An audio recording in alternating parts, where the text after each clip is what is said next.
What's good with the YouTube? You already know, Real Talk with Flock will come in live and direct. And on this platform, what do? We dive into sensitive issues, delicate matters concerning prison, gangs, community, recidivism, as well as addiction. And I got a special guest, man.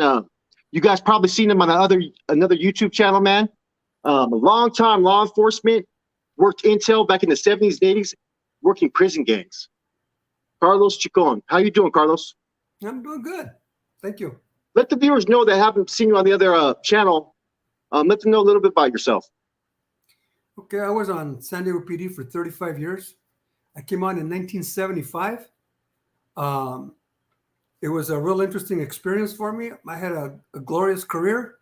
I started working, I worked street gangs before I went up to intelligence. And then I started working, the big guys. The M, NF, BGF, AB, I mean, all of them, Texas Syndicate. And I think at the time when I started working them, I think I was the only law enforcement person in San Diego County that was working the cliques. And so I got to know them all real well. Plus two, I grew up in Otay. So it seemed like half the guys that came from Otay. Are you familiar with the community? No, not. At that time, it was the most violent barrio in San Diego County, and all of the respected people, the feared people, they were coming out of Otay. There were some mean motherfuckers that came out of there. Excuse the language. And anyhow, I grew up in Otay, so all the guys that I ran with when we were young, young kids, youngsters growing up and stuff. As I grew up, I went one way completely away from what they did. They went into the robberies, following the M13 guys. Let me tell you about, before remind me, later on, you may want to write this down. If I write it down, I'll, the classification and how the youngsters, how Chicanos especially are categorized by cops. But back to me, I came on, and like I said, in 1975, worked gangs first, right out of a special unit. It was called the Border Crimes Task Force. We would dress up like pollos and patrol the canyon areas along the border, because a lot of those dope fiend monsters, from Tijuana, they were roaming the canyons along the border and killing a lot of people, a lot of innocent people, children, teenagers, old men, women. They didn't care. All they wanted was the money to stick in their veins. But I did that. And then from there, I went to patrol for about a year, maybe about 6 months to a year. And then I went to street gangs, and I worked a lot of the street gangs. And back then, the youngsters knew what it meant to say that you were Sur 13. Nowadays, they don't know. When I left working the street gangs unit as a supervisor, they were coming up with some crazy stuff. The Judas were talking about discovering a new gang. DOJ holds classes for law enforcement from all over the state. Yeah. And these two young patrol officers came back after a class, and they were all excited. They were talking about a new gang that they had just discovered. It was the Sur 13 gang. I just happened to be there listening to them. I go, Sur 13. And I go, dude, there's no Sur 13 gang. I don't care what they told you up to DOJ. There ain't no Sur 13. He goes, oh, yeah, because they'll write Sur 13 on everything. You go to a gangster's house in Chula Vista, and they've got Sur 13 on there. You go to National City, and you find Sur 13 shit over there. So they made the connection, The thing I had in common with Sur 13. But they were trying to say that it was all one big gang. I'm going, dude, it's like saying that everyone that's a Catholic all belongs to the same church. It's not like that. Sur 13 means only what the guys coming out of the joint that went back to the neighborhood told them what it meant.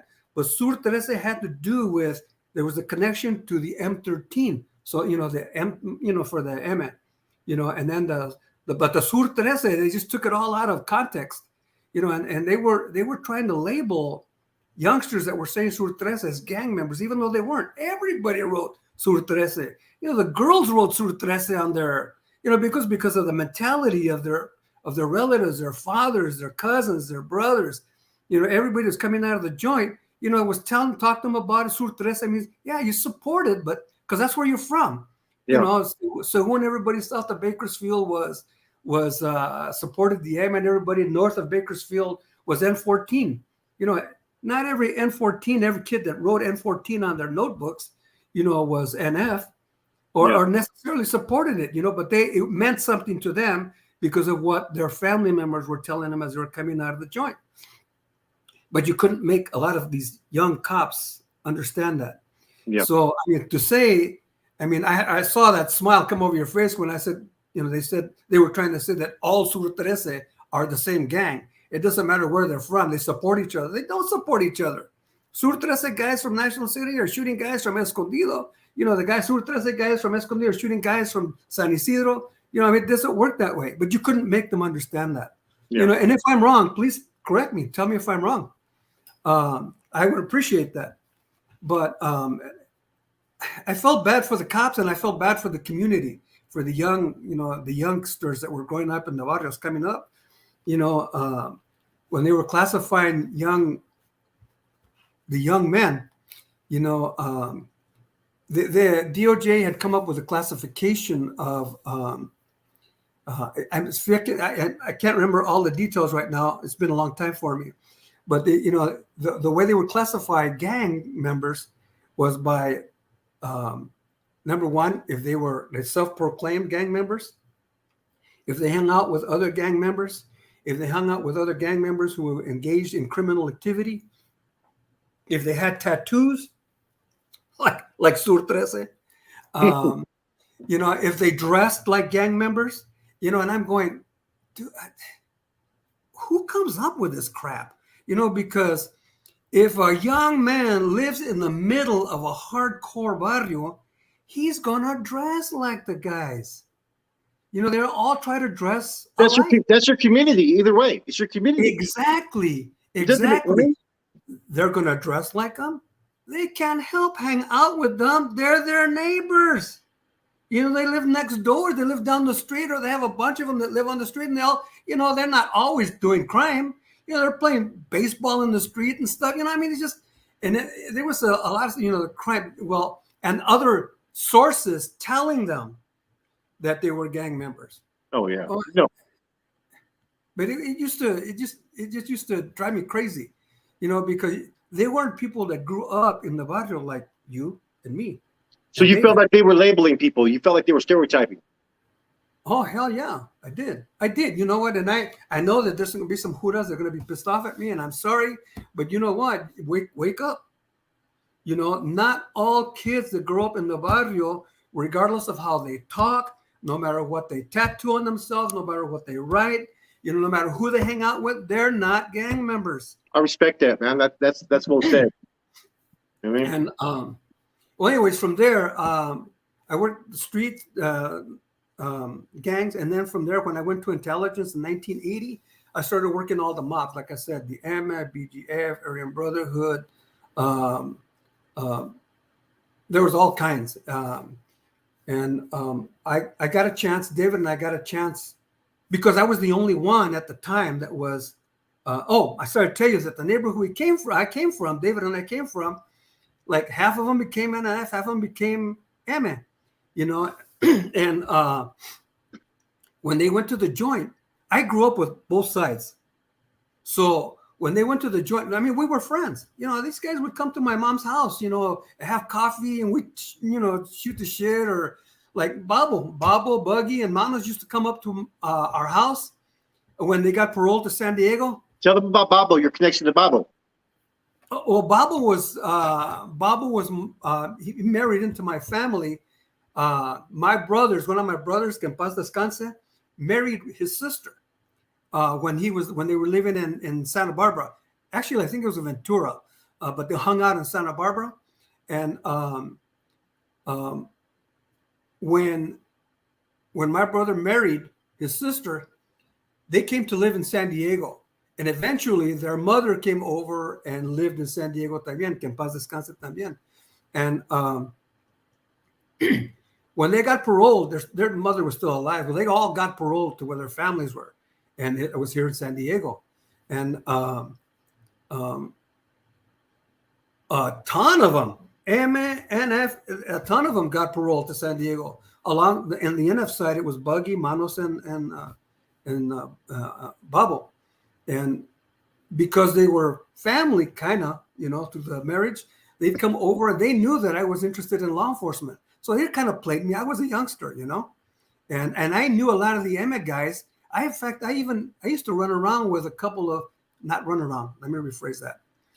There was, I used to know these two girls in high school, and I was always trying to, of course, hit on them, but they were good girls. And they had a party one time. I went over to their house, and there was a guy there that had like 3 or 4 guys around him all the time.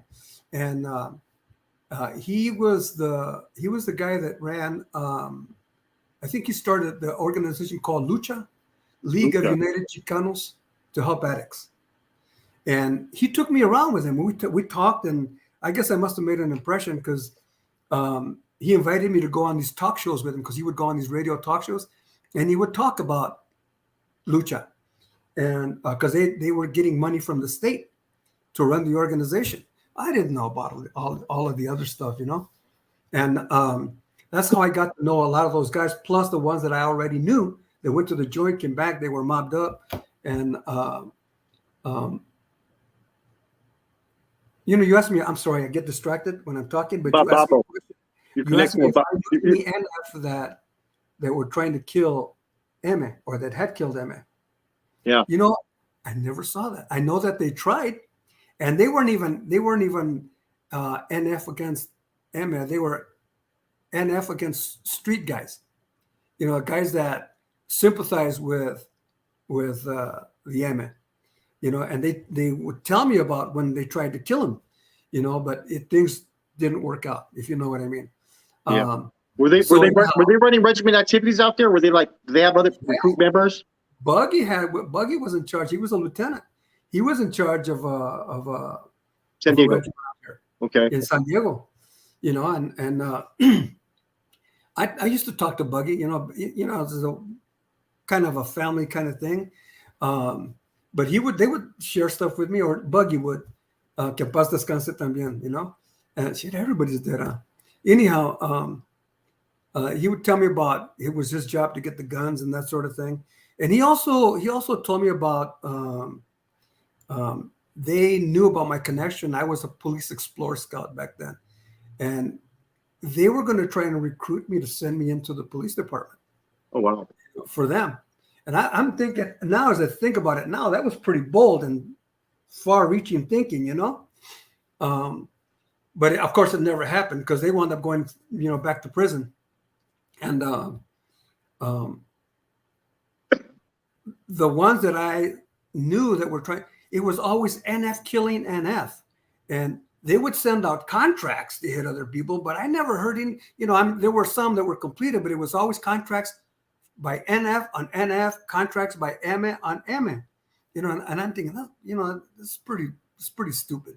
No wonder it was so easy for me to get these guys to talk to me, because the word would come to me through all kinds of different sources. Hey, the MS put a hit on this guy, and I'd go to him, and they'd tell me why, and I'd go to him, and I would they went to jail. I go say, listen, because it was my obligation anyhow by law to tell them, I've been made aware of a threat of somebody trying to take your life. So I got to tell you about it. I had to do that by law. You know that, right? Yeah. If the Judas find out about, somebody's going to be killed or harmed, they got to go and tell them. Well, I don't know if that's the case now, but I would use that as an excuse. I got to come over here, your business. I don't want to get into it. If you want to talk about it, fine, especially if I knew him from the neighborhood. Listen, you can count on me. I'm not going to burn you. I'm not going to waste your time. I don't want you to waste my time. I'm not going to put you on the cross, but then again, I'm not going to let you put me on the cross either. And I would tell him. So I heard that Chencho from whatever and Nacho from whatever, and I'm just making these names up. I heard that they were in a meeting where they got the paper to come down on you and take you out. And I knew how they did it. They were consistent. And that was one of their big downfalls, is that they were always consistent.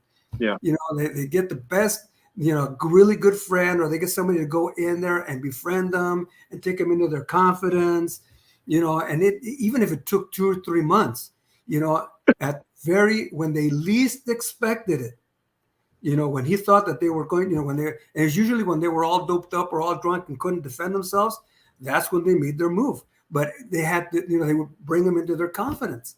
Orale, of course you're in the car. It's, shit, yeah, man, you're solid. Yeah, and just telling them what they needed to hear, getting them to drop their guard. And when they drop their guard at the wrong moment, boom, they got them. And I don't know if things have changed. It's been a while since I've been out on the streets, but everything's changed. These organizations have changed. You know what I mean? Law enforcement's changed. There's too much bureaucracy. You have to jump through that. They jump through all kinds of hoops, I guess, nowadays. And I hear things are just not the same inside the joint. The respect's not there. There's a lot of. It's just different. It's a different generation, and yes. That's what I hear. And then, anyways, back to my career. In 1980, I went to intelligence when I started working on all these different gangs, and David and I had a saying, because it just happened so much. You think, oh, that guy's not going to talk, but hey, what do you got to lose? Let's go talk. Yeah. So I'd go over and I'd talk to him, and everybody tells. Everybody tells, huh? Everybody tells. I don't care how tough they are. I don't care how smart they think they are. Once they started talking, I'm telling you, there were times when I would walk in, and the M especially, they had attorneys that would get calls every time I went in to interview somebody, because they could come in and check all the logs and all that. The attorneys could, and they wanted to know who I was talking to. But I could play their game too. And they, the guys knew, because they would be told, hey, that's Chacon. He works the mob. Don't talk to him. So but they'd have no choice. I'd pull them down to the interview rooms, and they'd say, I know who you are, and I ain't got a fucking thing to say to you. I go, all right, let's just sit there for 15 minutes, and I'd pull out a big ass 5-pound carne asada burrito, You don't mind if I eat? I haven't had my lunch yet, and I don't give a shit. So anyhow, I'd pull out this big burrito, and it would smell up the room, the interview room. And what do they get? Bologna sandwiches, maybe macaroni. Oh man, I don't know what they were getting back then, man. Some junk. Back then, they You probably had people. You probably had a bunch of inmates giving secret notes, talking about I want to talk to them. What? I had so many different sources out there that I could verify what these guys, if they were bullshitting me or what, just by what other people were telling me about him. I mean, there'd be little private meetings, and half of the guys in the meetings would be, working with me, but I mean, it didn't start like that. I mean, they just didn't give it up, just like that. I would, like I said, I would take the burrito, and I would, human nature, plus, we're talking about knowing the history of the gangs and the mentality of the gangs, what's important to them, what's not important to them, when are things important to them, and when they think they can be safe. Especially if they've talked to other people who said, you can trust Chacon. Let me ask you something. Name some of the high profile, like mob figures that you worked, cases and so forth. That I worked. Okay. Or that I don't want to. I'll talk about a couple of guys because they're dead already. But I don't want to. I don't like I told them I would never put them on the cross then, and I won't put them on the cross now. That's just the way I work, Okay. and I stick to that philosophy. But yeah, there were. Did you ever hear of a guy named Tawa, Robert Marin Romero? He was M. He was the No. shot caller for San Diego.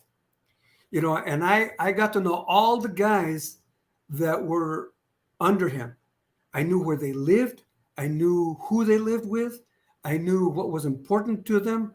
I knew who respected them, and I knew who hated them. And one of your guys that you were interviewing was talking about how the hate, if people could take their competition out, they would, Oh yeah, by most making, by definitely. making shit up about their own, members, about setting them up. It just, when you identify those people and see that mentality, it's easy to manipulate those people, Yeah. even though they say, I'm down with the gang, that's me. I'll die for the gang. Die my ass. They'll, when they were told to do hits and they didn't want to do hits, they'd out on the street, they'd they'd get violated, or they do something to get them arrested. Oh, I couldn't do it, man. You're gonna have to send somebody else. I learned all the tricks. And in the jail, they would, if they didn't want to do it and they had no choice, they couldn't get a way out, they'd walk right straight to the man and say, I want to lock down. Are you going to debrief? Well, that's the only way you're going to lock down is to debrief. And they bring in the people that, with the lie detectors and the people, that knew what was going on, to talk to them. But they would have to tell everything. And if they refused to answer questions, they'd just throw them right back on the line, because for all they knew, these guys just wanted to go over onto where they had all of these guys housed. I was going to say weak ones, but they weren't necessarily weak. They just didn't want to do it anymore. They just didn't want to do it anymore. Just like Art the Rock. You knew him, right? What's that? You knew The Rock, right? I knew him well. Tell us about The Rock a little bit. Okay. He was a smart man. I think this guy could run any organization without knowing anything about it. He knew how to lead people. He knew how to get people to do stuff. And that's the mark of a good leader. And the things that were important to him, which were the gangs. But you know what? Everybody has family. Yeah. You got family. You got kids. You got a wife. You got sisters. And when the NF back then would say, you know what, your brother, yours running around with, he's using the NF name to take all the dope from everybody, and he's using it. He's not even selling it, and nothing's coming back to you. He's ripping off the organization. Well, if the guy was hooked up, the word before they'd hit him, they'd send word up to his family and his blood family, and they said, hey, your carnal is fucking up, and of course they said, well, let me talk to him one more time. Let's give him one more chance. And he talked to people, and they would say, okay. So then they'd come back, a few months later, hey, your brother still fucking up and he is bad. And then he'd have to say, well, you know what? Hit him. Do what you got to do to take care of business. Yeah. And that was Art. That was Art. And as it came down with Art, and now this is what I'm told, guys would talk to me for hours. Guys would talk to me for days. Yeah. And I would debrief them on video. And so I can only go by what they tell me, because I wasn't there when all of this stuff happened that they're talking about. But with Art the Rock, the reason he walked out, según él, was because that same similar situation, except it was his brother-in-law. Well, they told him when they were going to go hit his brother-in-law, which I believe they did, he was married to Art's sister. And they told him, if your sister is with him, when they go to hit him, they're going to hit her too. Oh, wow. So, and I guess that hit him where it really hurts. And he goes, nope, I can't do that. So anyhow, the word came down to hit the brother-in-law. Yeah. So he walked straight to the man and debriefed. I got to tell you, I mean, just like I liked Art the Rock, I liked him a lot. I liked a lot of Emmett guys too, and that's when you know about the human nature side of people. It's not their membership in gangs, and not their loyalties, and for me as a Hura, it was easy to manipulate those people. I'm telling you, it's easy to manipulate anybody right now, and if they've got kids, I used to love to recruit their wives or their girlfriends. Wow. Especially if they were heroin addicts, especially if they're pulling tricks and a heroin addict. It was easy. I'd sit for hours and watch the old ladies, and at the right moment when I knew they were high and they were loaded and using a lot, I would call for a Eunice and pick her up, arrest her, and they'd take her to Las Colinas, and they'd be so sick. I mean, sick. They didn't want to brush their teeth. Lias, huh? Oh my God, my Lias it's a mild word. I mean, they'd be throwing up, shitting in their pants. They wouldn't brush their teeth for days. The other women didn't want to have anything get near them, because they fucking stunk. But I would go and I would pull them out. I'd pull them out like on day 2, and they'd be sick as shit. And I go, hey, how you doing? I never lied to anybody. Also, my name is Chacon. I work intelligence. I work the mobs. Oh, I don't want to fucking talk to you right now, man. I don't feel good. But I make them sit there, right? And I said, look, I know that you're feeling really bad, but I would. I said, you know what? I'm gonna put $20 on the books for you. Why are you gonna put money on the books for me? I said, hey, man, you need it. Look at you. You need it. And then, like, I would go the same day of the week, every week. Like if it was a Wednesday, I would go on a Wednesday, and I would go at 10 o'clock. If I always went there at Wednesday at 10, I would go Wednesday at 10 if it took months, while they're getting better.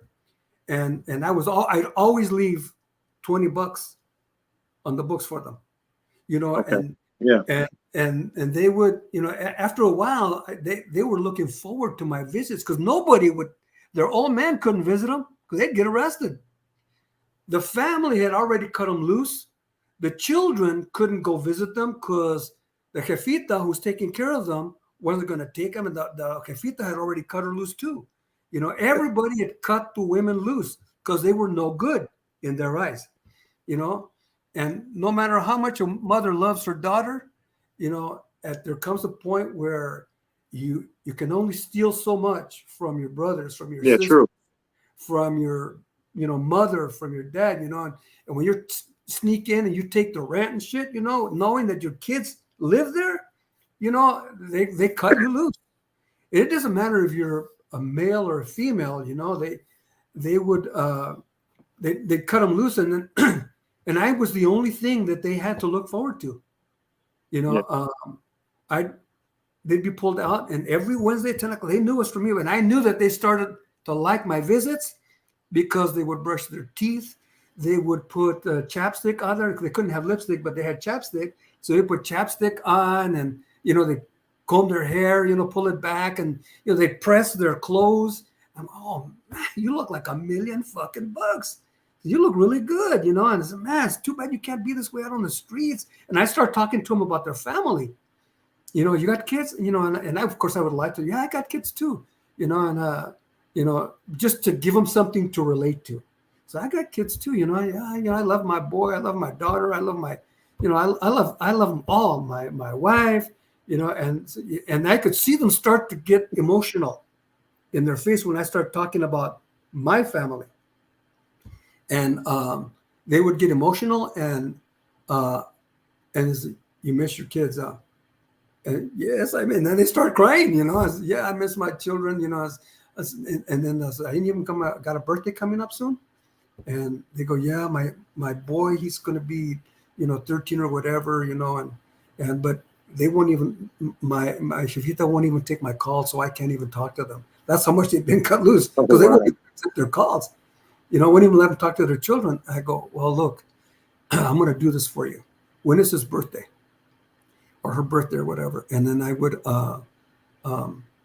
say, I'm going to take a bunch of presents to your son, and I'm going to take a bunch of groceries to your jefita. So you call, and I would arrange it so that I did it in the morning. I'd go over there on the birthday and I say, you know what, you don't know who I am. And I was always in plain clothes, so the people didn't know who I was, and I never told Yeah. them I was a cop. And I said, you know what, I apologize. I owed your daughter some money. So when I tried to pay her back, she asked me to do this for you. So I would go to my car, I bring out these bags of groceries, and a cake and toys for the birthday person, Yeah. and with boy or girl, and the jefitas would, they'd like, oh my God, she's changed, she's a new, but they didn't know that, but Yeah. it would warm their hearts to their daughter again, and sure enough, I called it every time human nature, it was human nature, and I said, call at 2:00 in the afternoon or whatever, specific time. Your Mhm. jefita, she'll take your call. Trust me, she'll take your call. So the jefita would she would take the call and let her talk to her for a little bit. Say, how you doing in jail? Blah, blah. Let me, can I talk to my son? Wish him a happy birthday. Yes, and they get to talk to their kids. So that meant a lot to them. They were really grateful about that kind of stuff. And if they're doing 6 months or 8 months, I was there the whole time. And I Yeah. knew that they were really hooked. I don't know if they were hooked on me or hooked on what I could do for them. I never went there though. Okay, just for the record, I never went to where you're just giggling about right now. No, But no, no. I'm not saying anything. I know you don't have to. You don't have to. But they when they got out, they wanted to be with me. It seems like you were like the type of law enforcement officer that was really trying to be impactful in the community. You know what I'm saying? As I far as, was. reaching out, helping people. It wasn't about just arresting people. It was about how can I help you? Yeah. You know? Well, remember, I I worked think, intelligence. It was what do you think? Okay, let me ask you a question. This is going to be a little bit off topic right now. What do you think that with all the stuff that's been going on, like with law enforcement nowadays, the image that they're being given, what is your personal opinion on that? I think it's bullshit. I think the liberals are using the blacks, to get their way. And this Black Lives Matter stuff, I know it's all. I understand that some people really believe in that, but I think that the blacks are being manipulated, and the media is being manipulated if they're not in cahoots with like the Black Lives Matter thing. That makes a point because there's been a couple cases that were similar to the George Floyd situation that were Raza. They got no attention. You know what I'm saying? No, what Raza? They have the Raza vote. The Raza will vote for anybody that will give them shit. And I get so angry about that. I should clarify that. I don't blame them. The Raza's never really had anything. So when they get these checks, they'd be more than happy to take them. You know what I mean? But rather than say, you know what, keep your money and take off the gas tax, it would put a lot more money in the Raza's pocket than that $500 check that's only going to last 2 tanks maybe, or 1 visit to the grocery store, but people don't think about that. But, I think the current administration is manipulating. They're very manipulative, and I don't express my political views like this, but it makes me angry at what they're doing to the Latino community. They're doing it to the blacks, but the Latinos just fall right in. The blacks scream.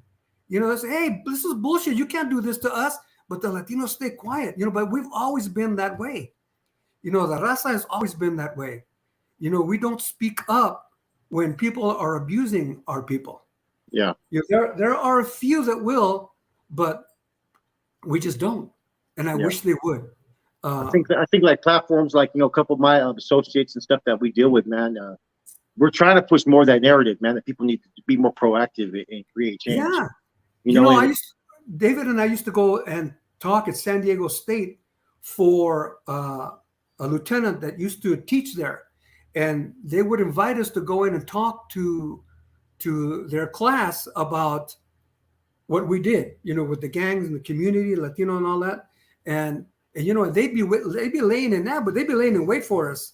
The liberal, the Segunda, the Chicanos that were calling the shots on the campus and stuff. Mhm. And then they would try to ambush us with questions, and they go, what are you doing about this? And what are you doing about that? And I used to think, well, what are you doing about it? You think we're abusing the people over at Chicano Park? Well, why don't I'll come pick you up. You can jump in my car and we will go over there together. And then you can tell them, I don't want you in Chicano. I'll walk you right up to the guy that's calling the shots for the M, and you tell him, this is my name. This is who I am. This is where I live. This is the kind of car that I drive. And I'm telling you right now that I want you out of Chicano Park.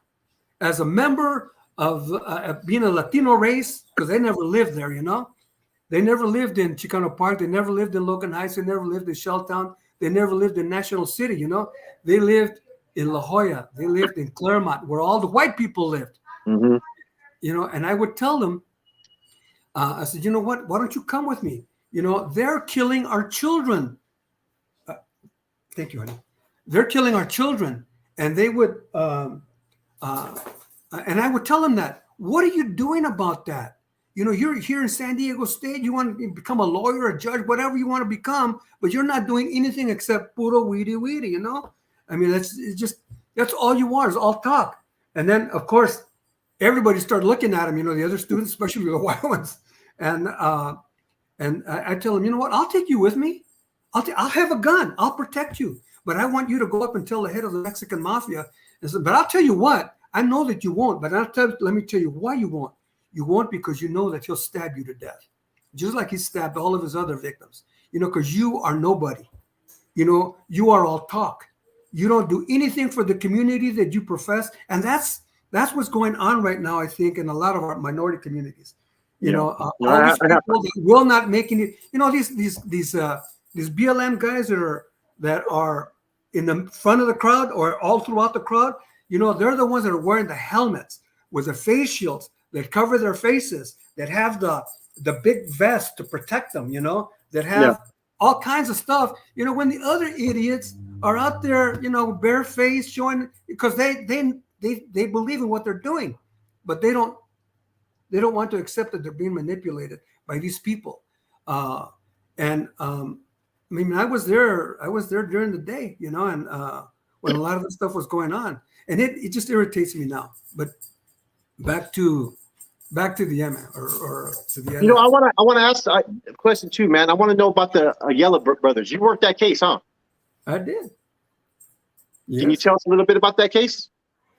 Yeah, they killed 3 guys, tried to kill a 4th one, tried to kill a surviving witness, and we beat them to the game. I think I told Ronnie one time, look, you're a criminal. I'm a cop. You got to do what you got to do. I got to do what I got to do. If you get away with it, todo dar, but if I can get you, I will. Can you hold on for a second? Yeah. Interesting, guys. So I would tell them that, and I would have, but remember, I would have guys from Donovan that were calling me up and telling me, hey, Chacon, when, check this out, blah, blah, blah, because they were talking there, And when other people would tell them stories, they'd call me up and tell me the stories. I don't know if it's true, but check this out. And I wouldn't. I'm going, hold on, you're right on, because I could verify it if the story was good or not, And they, the Ayala brothers were brutal people, I mean, they were the kinds of people that the MA wanted in the organization at the time. Just like there was a time when the NF wanted those kinds of people in the organization at the time. They did, respect to them was not the kind of respect that you see in the street. me to your father or me to your mother, not that kind of respect, you know? I wanted to be feared. Fear. Respect for them was fear. Yeah. If you fear me, I'll take that as respect. I'll take So, that as, so you pretty much had to investigate every prison gang at that time. yes. Can you compare like the similarities and differences between these groups and you monitoring them out there? Yeah. I would, to compare them, I'd say they were as inconsiderate to the soldiers as any other gang was. They would use them, abuse them, and then throw them in the fire. Yeah. You know, when guys had a week before they were going to be out after being there for 10, 15, 20 years, you know, but they were doing good work for the organization, you know, within a week, especially if they were real young, they wanted to go home, you know? I mean, while they were there, they would do their business, but they wanted to go home. And a week or 2 or 3 days before their time is up, they say, "Sabes qué? That guy disrespected me," and they, you know, hit him, and I want him hit by today, you know. And the guys were telling me, as they're telling me this stuff, they're telling me, well, I'm thinking when he's telling me this, he says, "Well, he disrespected you. Why don't you go hit him? Why do I have to go hit him just to show that you're in charge?" You know, and that's where the leadership would be. Every time they did that, they got weaker and weaker and weaker. And those guys that they betrayed like that are the ones that turned on them later on. Oh wow! And that was common. It was common in the AB. It was common in the NF. It was common in the MA. You know, so you just had to know what the organization was like, what the leadership was like. And even though I was in San Diego, remember, everybody used to go to Tijuana to get their shit. Oh yeah. You know, a lot of people did. And they get busted on the way back. So I'm talking to people from Fresno. I'm talking to people from Salinas. I'm talking to people from San Jose. I'm talking to people from Sacramento, you know, and they all have different information. The guys in Sacramento didn't know what was going on in Salinas, not really, you know, but they knew what was going on in Sacramento. The guys that were from San Jose knew what was going on in San Jose, and they only knew what they heard about San Diego, you know? Yeah. And I was able to put a big picture together. You know, I paid attention. What was the last NF regiment out there? What year do you believe? Well, there was an NF regiment in Los Angeles. There was an NF regiment in San Diego. And the regiment was still here after Buggy. Well, I think Buggy got violated, and then he came back, and then he overdosed on heroin. But what was that, like 78 when that happened? No, it was in the 80s. Okay. Because I was in charge of investigations over in San Isidro. Okay. And I used to handle all the death reports that came to me, and the report came to me, and I went, all I could say was, "Oh, Buggy, man." You know, but he made no bones about, he loved his heroin. And he would tell you outright, "I love my heroin. I don't want to kick. I don't want to get well. You know, I'm going to use heroin till I die." And there he was, still with a needle in his arm. You know, so many guys were. Yeah, you know, we kind of digressed away from Art. Yes, we did, didn't we? So there's a story, guys, behind Art, man. You know, he was, like I said, he was very intelligent, man. Was at one time, I think he was either the third-rate captain or second-rate captain. He was up there. Yes, he was. He actually filled the position of a captain who was the first captain to ever defect, believe it or not. Really? Yeah, he's the one that filled the position. I forgot the name, man, but it's on the tip of my tongue. That individual had flipped and either debriefed or turned evidence, right? Then that's when Art filled that captain position. Mm-hmm. And then so he flipped. We already know the reasons why, right? Where did this take him for his future, though? You know what I mean? Well, he wound up going into protective custody by the feds. And I don't know if he ever actually testified in that RICO, because I told you, the FBI really screwed up. They had guys by the throat, you know, and all they wanted to do was just close the case out, it seemed like, That's what it seemed like, and just get it over with. They got the top guys, they prosecuted them successfully, and let's move on. When the FBI was getting involved in this kind of stuff, their whole thing was, if you cut the head of the snake off, the snake will die. The snake ain't gonna die here. No, hell no. It just grows another head. Yep. Or two or three. And they I lost my train of thought here. Where were we? But The Rock, but where his life took him. Oh yeah. Well, anyhow, they wanted to put him in protective custody, and he wound up coming to San Diego, and they put him. They got him a doorman job at a really nice hotel. Yeah. He was wearing a tuxedo every day, and he liked that because it covered up all his tax, and he didn't have to justify what everything meant, when he went to work every day. And he loved that job. Believe it or not, he loved that job, and he was riding around in a motorcycle, and he was a happy guy. He had a good woman.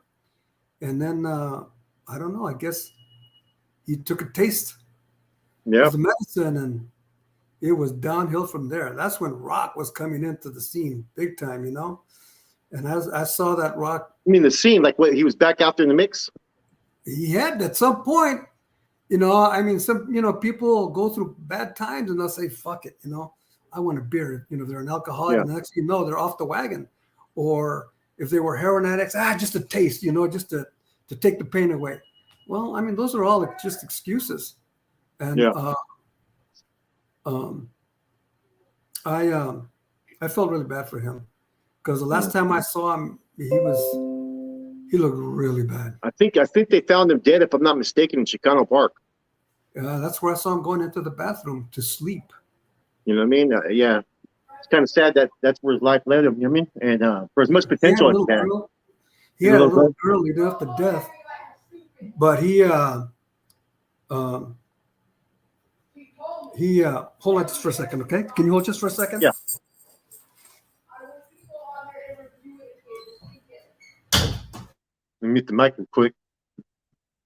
Pretty interesting, huh? I like this interview. He got some very strong opinions and views. You know what I mean? I'm back. I muted you real quick. So is there anybody else that had a major impact that you met that you were like, you know what, man? I see more potential in what this person is providing? Oh, yeah, you know who? Believe it or not, it was Tawa, Robert Romero. He was the shot caller for the Emma. Mm-hmm. That guy never, ever broke. I could never get him. So he's the one that got away. Yeah, but we got him later, and other stuff. Oh. But he, as far as me visiting him in jail and all of that, and talking to him on the streets, never, ever gave it up. Never, ever, under any circumstances, could I get that guy to talk. He was really smart. It was like he had taken all the psychology classes, Mm-hmm. But he never talked. He was, hey, ¿qué onda, Chacon? What's going on? That kind of thing. But never, how's this or how's that, or try to get information out of me. It's a beautiful day, isn't it? Yeah. You want to see, Yeah. So when did you retire? What year? In 2009. Did you have any dealings with Bat Marquez? No. I would just hear stuff about Bat. Well, Bat grew up in Otay too, I think. But what's the other one that's from out that way? That's from Sheltown. Is it what do you call what's his name? One that was up in the Bay that did the interview. Jordan? Huh? Jordan? I get them all mixed up all the time, man. There's a lot of widows out there, man. Lots of widows. Yeah, there's a couple ones, man. I think De Leon. No, I don't remember the name. Okay, yeah. Interesting, man. So 2009, you retired, man. What was one of the craziest cases that you've experienced out there that was just that to this day kind of affects you? It wasn't with the mobs. It wasn't with the mobs? No, it was. There are other monsters out there too. You know, it was some guy that tried to hire me to kidnap a 13-year-old boy, Wow. and he was He has gonna. you were undercover? Yeah, we had a guy come into the intelligence office with this crazy story. You know, I was like, this guy's fucking nuts. You know, and as it turns out, he wasn't nuts, Oh, and wow. he had been molested by his troop scoutmaster, and I can see them going there. It's a what you call a target-rich environment for child molesters, and the guy fell in love with this 13-year-old boy, Oh, and that's he had terrible. molested this other guy, the one that came up to the office when he was a kid, and the kid always resented it, but he always kept it in himself, you know. And Of the course. guy thought that he had built up a good relationship with this guy, and not knowing about the resentment that this guy was feeling, and Hmm. he approached him about kidnapping this kid for him. So he came to me, or he came to the intelligence unit, and then I posed as as an M, uh, fresh out of the joint, you know. What was your And name? What was your name? I don't even remember what I used, but I posed as Emma, and the guy says, "Hey, this guy just got out of the joint. You know, he owed me some money. He owed me a lot of money when he went in, and I told him you wouldn't have to pay me back if he just helps me with what you want me to do." And the guy bit into it. I was okay, and um, I got wired up, and we went to a Boy Scout jamboree, and he calls the kid over, and he wanted. Once we kidnapped him, he had already made a lot of arrangements, and Oh, wow. he wanted me to put Mm. this boy in a specially strong laundry bag that he had constructed, and he had a World War II footlocker in his house in a closet.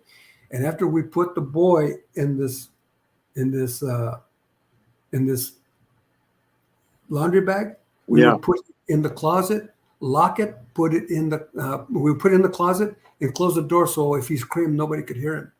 How do you And restrain yourself as an officer hearing that? I mean, I would have a hard time. You know what I mean? I'm all about positive change and so forth, but something like that, it just would be, it would irk me.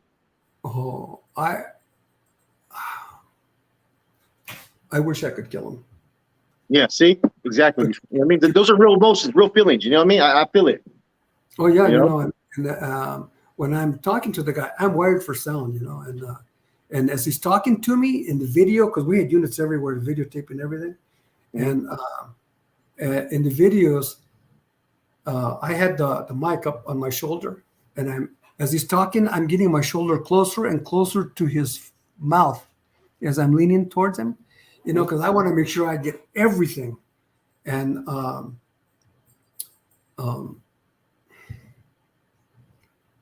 I wanted to hit him, but you know, you got to keep it cool. Yeah. You're playing a role. You know, you have a mission. So and then so I had him go into over all the details and stuff, and then on the day that we were supposed to um, kidnap him, we had teams that were following him around. You know, we had the kid in seclusion with his family, and we took him down. But the the the code that we had with him when he knew that to let him know that we had the kid was I picked up all the party favors. They'll be waiting for you so you can do whatever you want with them. And he was so happy on the phone, when we're talking to him, and he even had cold beer, cold mugs, had cold beer in the fridge waiting for us. It Yeah. was um, it was it was sad, And then when I asked him, you know what, because I did ask him, hey, because he was going to retire, sell everything that he had, buy a motorhome, and travel the country with this kid. And he'd keep him in the bag, and he would have him listen to tapes. He had pre-recorded tapes while he was in the box. Nobody loves you anymore. I'm the only one that loves you. Your parents, your family Oh, abandoned you. wow. Oh, And on a loop, on a loop. Luke. Yep. So that's all this kid listened to all day until he was taken out of the box. And can you imagine what it would have done to this kid's brain? Oh, man, that's terrible, man. But anyhow, he Well, I asked him, I said, well, you know what? After you drive around with him for seeing 3 or 4 months, he says, I want to go home. I want my mommy. And this kid, when I saw him, when he called him over to introduce me to him so I could see him, he reminded me of a Saint Bernard puppy. You ever seen those big dogs when they're puppies? Yeah. Their heads are too big, their paws are too big. They're all stupid. They look stupid, and it was breaking my heart to see that. Yeah, and most definitely. He said, well, he goes, I'm not going to go to jail. In other words, telling me he was going to have to kill him. I go, okay. So that's on you. And he didn't even, we had so much evidence on this guy that he didn't even go to trial. You do not go past go, do not collect your $50 or $100, and you go straight to jail. Yeah. And I think he did like 13 years the first time. And then he kept getting violated. That's terrible, man. I wish they had more stricter laws as far as when it came to kids, man. You got kids? I have kids. You know what I'm saying? There's monsters out there worse than the people you used to run with. Oh, most definitely, man. I mean, there's some sickos in there. There's some psychopaths and so forth, man. And oh yeah. Let's change this because we're gonna have to end this interview pretty soon. Let's change this interview in a different direction. What do you feel being an ex-law enforcement that works with the community and seeing the things evolve out there in societies? How can we better reach out to the raza of the communities? How can we help out? You know what? When I was working in Logan Heights, it was predominantly Black and Latino, mostly Latino. Yeah. I would go to talk to the troubled kids at school, and one of the first questions I'd ask was, how many of you here have a relative, a cousin, a brother, a father, a mother, a sister who's in the joint right now? Everybody in class would raise their hand. Whoa. And then my next question would be how many people here live in a one-parent home? Most of them would raise their hand. And I'm thinking, in my mind, I'm thinking, how can we expect our children to succeed? We should have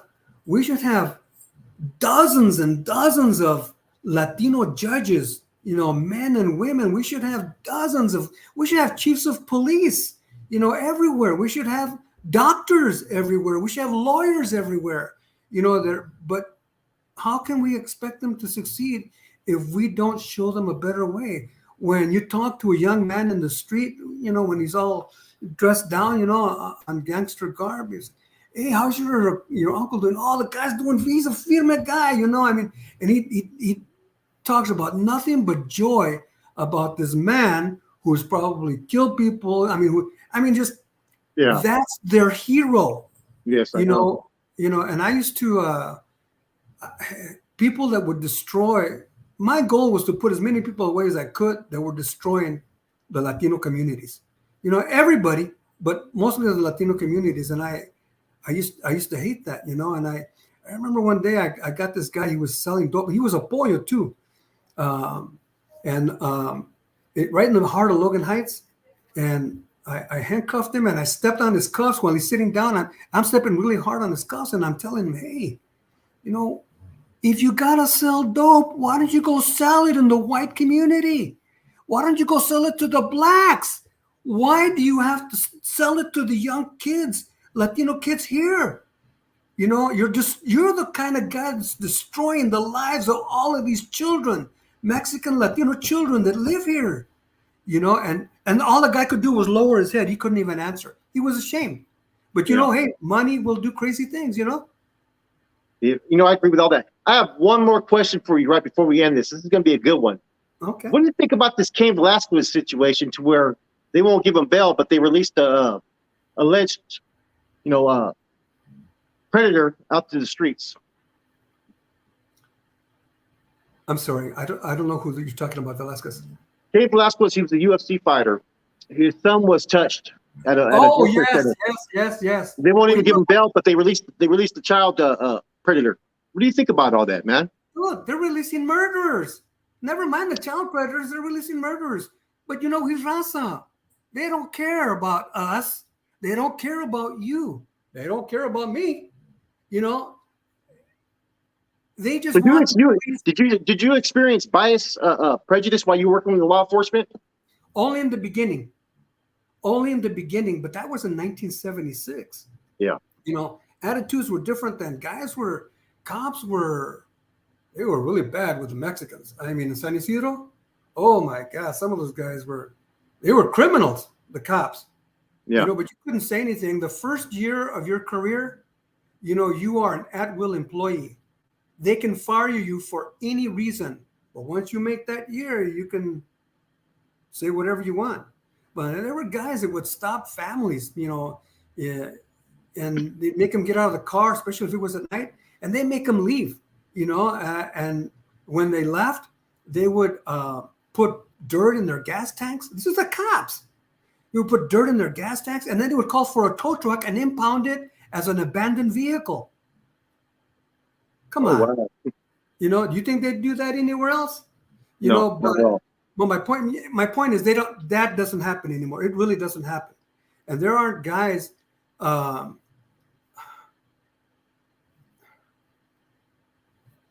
think people would be turned in now, especially with this new young mentality out there. Nobody wants to go to jail. See, back then there were cops that would go to jail for other cops.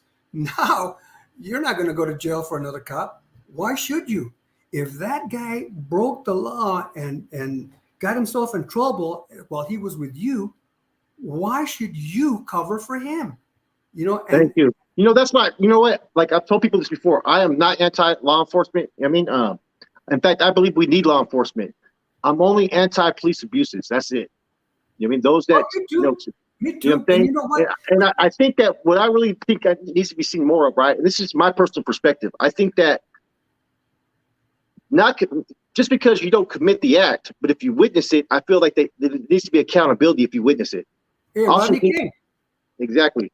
Rodney King. A lot of those guys that didn't participate in that ass whipping, you know, a lot of those guys were prosecuted, you know, fired, lost their jobs, you know, lost their livelihoods, you know, and they were like, hey, I didn't do shit. I was just there, but I was standing about 20 yards away. You were there. Exactly. You should have done something, you know, and now it's different. For the most part, there, you know, like any place else, there are good cops, there are great cops, and then there are, I'm not going to say bad cops, I'm going to say they're idiots. You know, because they're willing to risk for stupid reasons. They're willing to risk their jobs, their careers, you know, the futures of other families. They're willing to do that, and that's wrong. You know, and whatever they get coming. You know, the like this guy was. I'm sorry, who was the black guy that was standing up? They're kneeling on his neck. You know, the one where the riot started. Was George Floyd? George Floyd. And, you know, there were other cops. You don't know how much, because I've seen that 1,000 times, that same scenario, you know, and you don't know. Everybody always says that you're hurting them too much.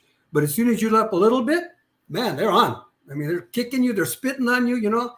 And if you can control them by holding them down, putting your knee on their back, you know, nobody intentionally kills anybody. That wasn't done on purpose. But, you know, the other guys, they see that 1,000 times too. He says, well, he's holding them down. You know, the guy, there was an issue here. They came, even the guys that came later, you know, they're standing around. Well, they're not doctors. And you don't know how much pressure the guy's putting on him with his knee. You know what I noticed about these situations, right? The common factor, like I don't agree with the some of these takedowns I've seen. Some of them I agree with, but some of them I don't. The common factor why a lot of these people are dying, though, I don't think people realize is they're under the influence. Every one of them. Exactly. Every one of them has been under the influence. So I think there needs to be a little bit different, maybe tactics for them to experience and how to detain someone in that fashion. But I also seen the one that happened with the CHP where the guy he died within 5 minutes. Also, the one out there in Alameda, Mario Diaz, the Raza, same thing. All of them were under the influence. So I think that nowadays, with everybody being on fentanyl and other types of substances, I think they need to figure out what's the proper way to detain these individuals. Well, While at the same time securing public. Well, you know, one of the things that people fail to realize is that a cop isn't always a cop. They haven't always been cops. Cops were, before they were cops, they were in the military. Yeah. They were carpenters, they were plumbers, they were gardeners, they were field workers. You know, they come from all kinds of life, you know, facets of life. And there's no one common denominator other than that they're all cops. They all go through the academy. And the academy doesn't, they do their very best. They do a lot of research to try and eliminate those kinds of things. But, you know, there's just a huge variety of people that come into law enforcement. And just because they wear the badge doesn't mean that they know what they're doing, you know, that they really got into the job, you know. Hey, when I came on, I graduated second to last from my academy, second to the last, and it was about 100 and some odd, you know. My parents, they never focused on the academics, my academics or their kids' academics. We were very poor. I mean, we were very, very poor. Which is common back then. Yeah, we were migrant workers. Yeah. We all had to contribute. You know, you get out of school, hurry up, cámbiate, you know, and you'd go over to the vineyard that's right next to the house or the orchard that's behind the house, you know, and you pull as much as you can, you know, to add a little bit more to the family, you know, coin collection. And but I grew up in the barrio, you know, so I knew what was going on. I knew how they thought. I knew how they acted. I know why they did what they did, you know. I knew about the guys they're huffing the socks, the paint, you know, and the lack of discipline in those homes, you know. I knew about all that, you know. So, but we're all